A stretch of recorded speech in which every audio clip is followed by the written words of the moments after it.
vídeo, rapaziada. Eu tô aqui com o cliente, o blogger aqui. O relógio dele tá nesse estado, né? Um black dial de segunda geração. Falta letra, colaram as letras do Swiss Made torta.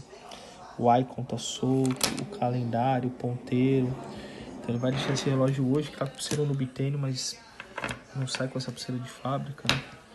Ele vai deixar esse relógio hoje aqui com uma avaliação. É só um vídeo pra filmar o estado dele. Demorou?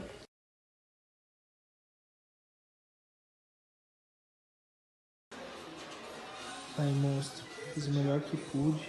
As letras agora. Não ficou perfeito, mas melhorou bastante, né, monstro? Melhor do que tava e acredito que ficou. E isso aqui foi só um brinde porque não tava no orçamento, né, nego? Mas, ó, tudo funcional agora. Demorou?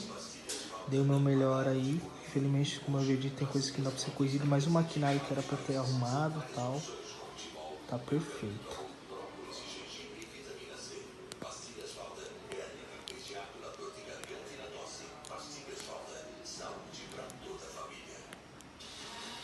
Beleza?